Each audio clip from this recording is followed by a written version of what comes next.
There we go.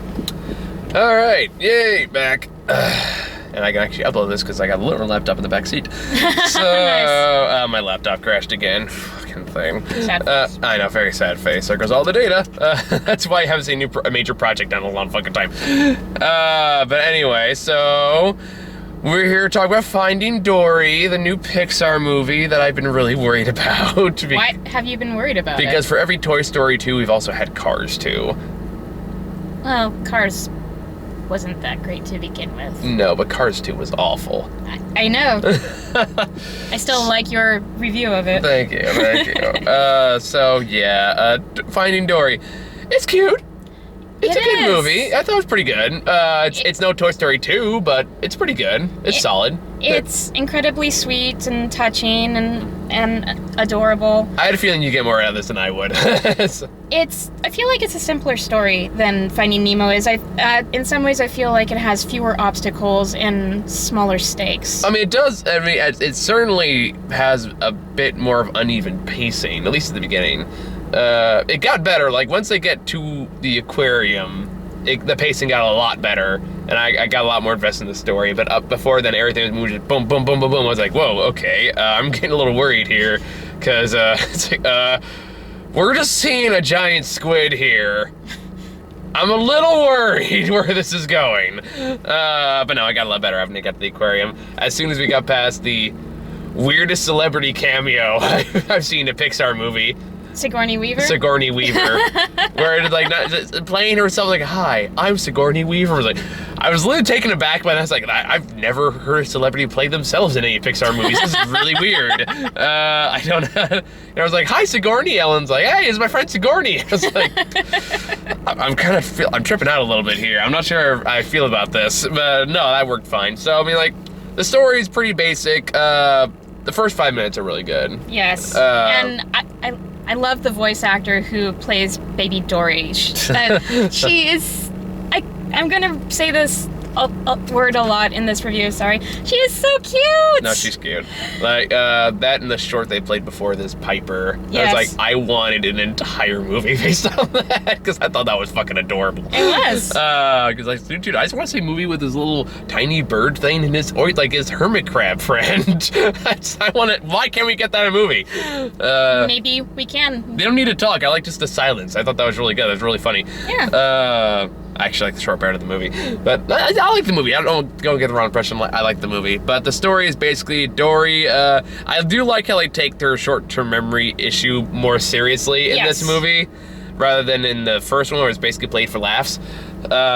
Whereas this one, it's the source of the conflict of the story. Yeah, and it's kind of interesting to watch it, especially the first 5 minutes or so, where it goes kind of to Dory's childhood with her parents and how she's kind of woke up alone one day and just kind of started fending for herself after that. And I was like, okay, that's pretty dark. That's, I was like, did they just abandon her? Like, I thought that's where they were going with it for a little while. Well, no, they don't go that way. No, she literally got lost and they weren't able to find her. It sounded like it's almost like they were teasing they were gonna go that way for a little bit. It's like, man, how dark is this picture? Where are we gonna go? Mm-hmm. That would've been a fucking ballsy move. Go back! Well, it's like the flashback scene where you see like Dory listen to her parents crying. Because like, is she gonna fend for herself? Like, are they just gonna leave her? Like, where are they going with this? But anyway, so they do all that, and then of course you go to the current day where Dory's with Nemo and Marlin, and it basically picks up 1 year after the events of the first movie. Of the first movie from 13 years ago. Which I feel like was a missed opportunity. I feel like it could have easily made Nemo older, but that's a whole nother thing. Yes. Although apparently the original voice actor Nemo does make a cameo in this movie, I found out. He plays the truck driver at the end. Oh. Yeah. Okay. Which I was also not expecting a movie about fish to end in a car chase. With an octopus driving a truck. Hey, I loved that fucking cynical octopus. Easily my favorite character. That and the shell, Shelly. That was hilarious. I also liked it when the octopus proclaimed, "Holy carp!" Oh, yeah. Like, I thought for sure they were gonna make Hank the octopus into the bad guy. I thought for sure they were gonna go that route, but no, they didn't. I like the way they went with it. Me too. But yeah. So long story short, she like hears something from the start, the stingray about migration, going home, and then she has these a convenient flashback to her own parents, and then she decides she has to go after them, and Marlon decides to help, kind of begrudgingly, because like, why am I going through this again? But well, that's in line with Marlon's character, though. true, yeah, no, His it is. personality. So he and Nemo go along with her, and antics happen, and it turns out she came from an aquarium, where more antics happen. I'm sure you had a different viewing experience, but it took a lot of restraint on my part not to verbally fangirl out over the aquarium. It's not called the Monterey Bay Aquarium for legal reasons, but it's basically... It looked pretty different from the Monterey Bay Aquarium. It has a kelp forest. It has but it was also a lot sunfish. more outdoorsy than... True, but it has an exhibit called the Open Ocean. It That's true. has the touch pools. It has an exhibit called the Splash Zone. That's the aquarium that I grew up near. I don't know about that, but I did feel that way after I saw Star Trek 4. Yes. It's like, ooh, I've been there. Yes. Multiple times when I was in my theater watching this, I was quietly fangirling out, just going, ocean sunfish, kelp. So yeah, then after that kind of becomes and the sea otters. And the sea otters, yes, which are cute. Oh my god, yeah. Which I'm surprised just kind of went along with whatever crazy plan they went with. I guess the sea otters just very helpful, I assume. But I like the supporting cast is great. Like I love the whale. I love what the other whale, like the shark. I mean, the shark what's the shark's name? Bailey. No, Bailey was the other one, wasn't he? The shark was named Destiny. Destiny, and Bailey was the other whalish that like couldn't use echo, like thought he's blind but just didn't know how to use echolocation. Yes. Which I thought was like, no, I like those characters. I really liked Hank. I thought he was interesting. Me too. Yeah, like after that's like, it's not quite the tearjerker some people like really hyped it up as before I saw it. So I think that's kind of what like I was a little disappointed by that. It's like I was expecting like real emotions, and yeah, the emotions were there, but I was like, yeah, but it didn't make me sob like a little bitch like Inside Out did, you know? Me neither. But it's better than Good Dinosaur, I'll say that much. I never saw Good Dinosaur because I heard mixed things. I'm glad that I saw Finding Dory. It's a very sweet, touching film. No, I'm glad I saw it. Like, I don't know, like, I'll probably get this on Blu-ray. I don't know how much I'll watch it, but I was like, okay, I enjoyed myself. I had a good time. I like Dory. I know a lot of people find it irritating, and I totally get it if you do. I absolutely get it. I like her too, but I was like, if you find her annoying, I get it. I totally get it. So it's one of those things. If you don't like Dory to begin with, you're not gonna like this fucking movie. No, because it's her story. No, and of course, like, the animation is gorgeous. Yes. Even after, like, years later, just, like, yeah, it just looks fucking fantastic. The way, like, I think they worked more on the lighting, like, especially, like, sun rays on the water and stuff like that. Look gorgeous. It's beautiful. Absolutely gorgeous. Definitely the most hijinksy climax I've seen in a Pixar movie in a long time. At least as far as, like, at least on the Pixar movies, like, okay, I expect this guy to climax for this one. I was like, yeah, was not expecting Dory and Hank the Octopus to hijack a truck and go on this wacky police chase, like Dukes of Hazzard shit, where they practically, like, it even ends with, like, almost like a Ferris Bueller's Day Off, like, launch pad thing, you know? Where you almost have to expect the Dukes of Hazzard theme to start playing, like, oh boy, look what Hank got himself into this time, yeehaw! But instead, they play Louis Armstrong's version of What a Wonderful World. Yeah, it's because it couldn't get the copyright agreement for Dukes of Hazzard. I don't know. I just think that'd be funny. It would be. But of course, it has a happy ending. Dory has some good growth in there, and you know, like it's a good kids movie. It is. And it's a good Pixar movie. It's not like up to snuff with their best, but like okay. It's as far as Pixar sequels goes, it's pretty good. Yes, I agree.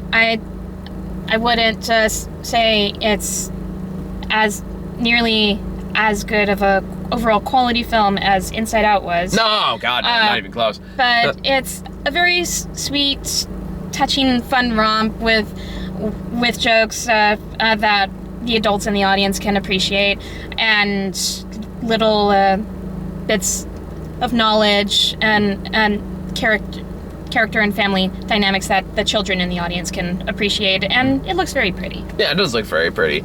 And like I said, there were parts where like that made me laugh pretty hard. Mostly just like the clam. Like the clam, and like Nemo and Merlin, through a series of antics, find themselves in this what was it, reef, like a coral reef or whatever it was, and they run into a shell that just talks about it, like, hi there, I've been alone for a long time. Tell me about yourself. And he goes, I don't have eyes. And like, clams have eyes. And like, I know. Or was it oysters?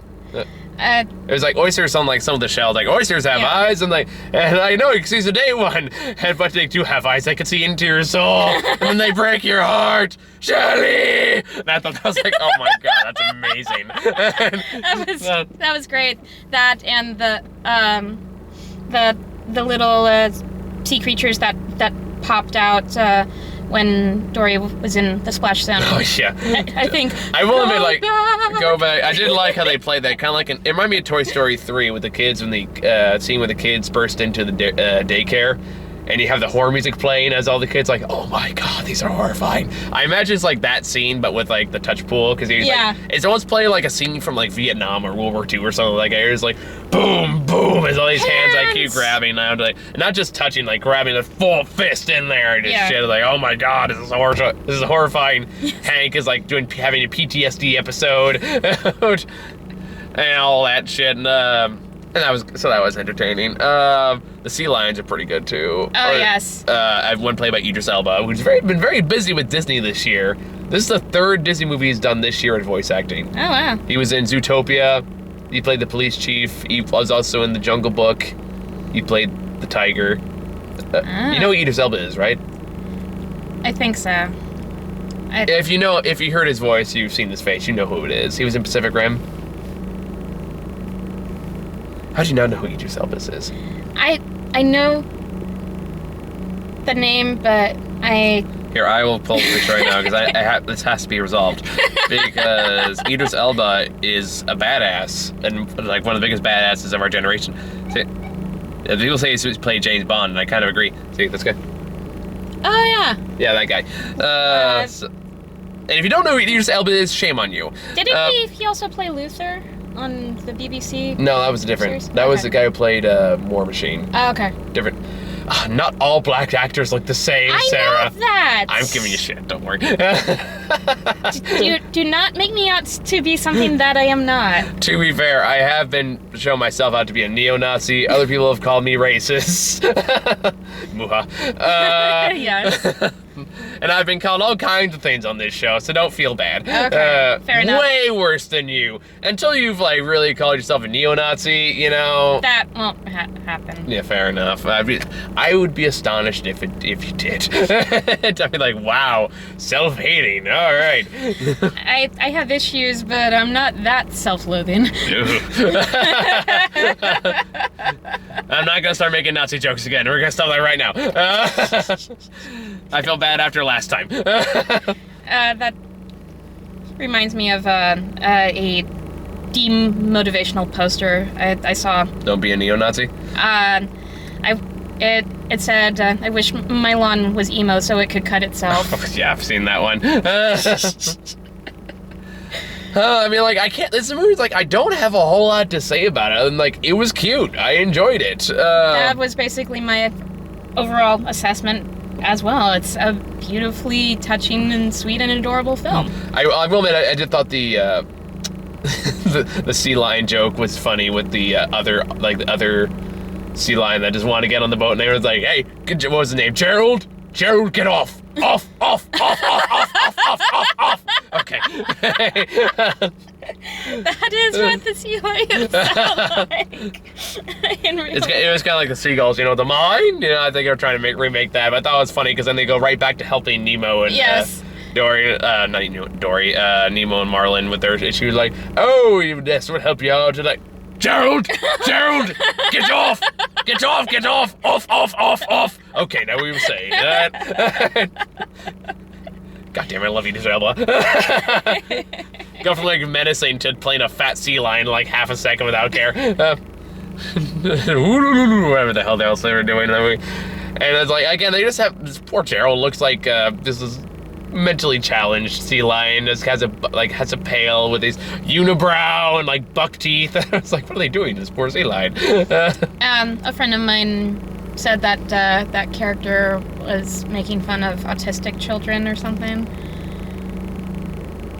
You can make that connection, but at the same time, like, it's a kids movie. Don't make a bigger deal than it has to be. Agreed. That's one of the things. Like, people, that's people looking to be upset about something. So, like, I mean, like, as far as like mental health on this movie, it's like remarkably more respectful than the first movie is. Yes, so, yes. And I actually like the dialogue in this movie much better than the dialogue in Finding Nemo. I think the dialogue in the first movie was stronger overall, because I think I had a bit stronger characters, like with Willem Dafoe's character in the first movie and stuff like that. But I do think at least the dialogue as far as talking to Dory goes is more respectful. I think that was a lot better in the first movie. Particularly since, for those of you who don't know, I started working as a behavioral therapist recently. So like a lot of stuff, especially when they're talking like her as a little kid, I was like, getting like, this is really like hitting home for me, because like that's honestly how you talk to a lot of kids that are like that. In that very kind of like, no, this is how you do this. And you try to like, you kind of make them do it over and over again until it sticks. But then like the kids behave like a lot of the same way, or they're going like, there's one, there's two, ooh, seashell, ooh, sand, I like sand. It's like, squishy. It's squishy. And I also thought that was a good callback later on when she kind of finds herself lost again. I thought they meant that was very well done. I thought that was very respectful. Two people that suffer, actually make it as something like, yes, they actually do suffer from that. And it's not just, oh, look at your comedy, mental health, hilarious. But this case, like, okay, I mean, they still play it for laughs. And a lot of it's like, you know, they kind of repeat the same joke, but I still thought it was funny. This is the case, they do actively show, like, no, this is something that is a constant struggle. And something that not only is she constantly have a struggle with, but everyone else has to adapt themselves to deal with as well, because it's not easy dealing with somebody who has that same like kind of disorder. And the way like even like Marlon gets like frustrated with her towards the end for good reason, gets frustrated with her and says something that he eventually regrets. Yes. But again, also for good reason. But then, like, you can't blame the guy for getting frustrated, because as much as you're trying to be supportive, as much you do everything right, but it's hard not to get frustrated with people that have those kind of disabilities. I mean, who wouldn't? You know what I mean? Yes. As this the way it is. Like, I like taking that from that perspective. So I thought that was good. I thought that was well done. Could they deal more with it? Yeah, I think they kind of delved more into that than like the parent stuff. You could have had a more hard-hitting movie. But what we got was still good. It was enjoyable. Yeah. So like, I guess like looking back, and I was like, I feel like they probably could have done more of it, like the mental health angle. But I'm fine with what they did with it. But if they want to make a third one, that would be like, okay, now you have no excuse not to go full in with talking about mental disorders, which might be dark material for a kids movie. But Inside Out was all about developing emotional complexity, so I see no reason why we can't. Agreed. I did get a little curious about what the type of relationship Marlon and Dory have. Are they friends? Are they more like siblings? Is Dory a quasi stepmother to Nemo? I kind of interpret it more as either like a guardian or kind of more of like a father figure. Okay. It's kind of what I got out of it more. Like a friend, but still like, he still kind of has to babysit her all the time. You know, always kind of keep an eye on her. He's always kind of cautious to leave her alone. Yes. I guess you can kind of call him her therapist. A reluctant one. A reluctant one. Well, like even then, like even he learns to value her and all that stuff. With the whole "What would Dory do?" What would Dory do? Yeah, so all that stuff. So overall, yeah, like I walked away happy from this movie. It's like, okay. Me too. I walked away with a smile on my face. Yeah. So you and I saw different times at different days, so we got a bit different trailers, but I guess I'll talk about the ones I got, and you can talk about the ones we both had in common. Okay. So the first trailer I got, I walked in a few minutes late, was for Storks, which is where Kelsey Grammer plays a stork. Yes, this is a thing that exists. Okay. It actually doesn't look that bad. It has potential to be kind of funny. But it was kind of funny because it does start out with like the main character who's like the son of the lead stork played by Kelsey Grammer. And he goes, son, do you know why I've built my office entirely out of glass, even though birds can't see glass? Because, no, father, I don't know why. And all of a sudden a bird runs in the window and goes, power move. move. Okay, that sounds amusing. So like, okay, that was kind of a funny joke. So yeah, like, oh, it looks like it could be funny. It could also be really stupid. So we'll see where it goes. So yeah, then I got a new Ghostbusters trailer, which I got 2 weeks, people, like 2-3 weeks. We gotta go see that movie, July 15th. I got a Ghostbusters trailer, and this was actually my first time seeing a Ghostbusters trailer in the theater. And granted, I've never seen the original Ghostbuster films in their entirety because I was more wimpy when I was a kid, and I thought they were scary. At least, you know. At the time, yeah. At the time. And that said, seeing that this trailer just makes me want to sit down and watch the originals. Go watch the original. Don't waste your time with this. Maybe it could be good. I'm inclined to doubt it, though, because every trailer I've seen, like, this doesn't look like Ghostbusters. This looks like a Paul Feig movie. Sorry. Turn off your goddamn cell phone. I know, that was me making ironical. That was me being hypocritical on purpose. Gotcha. Speaking of movies I really don't want to see, we got the new trailer for the new Ice Age movie, or at least I did. Thankfully, I did not. Oh, wait. I actually did get that. The fact that you forgot all about it tells you everything you need to know about that movie, really. Why is it still going on? I don't know, because that company has no idea what else to make, because every other movie they've made sucks. Ice Age was like the first Ice Age anyway, was like the only success they had, so they're milking that into the ground. I liked it better when it was just a short where Scrat just pretty much caused Armageddon. That was fun. That was fun. I like that one better. Then I got the new Pete's Dragon, which I don't know what to feel about that one. I got that trailer. I feel like, based off of the scenes that they're showing, like that film is going to have tonal issues.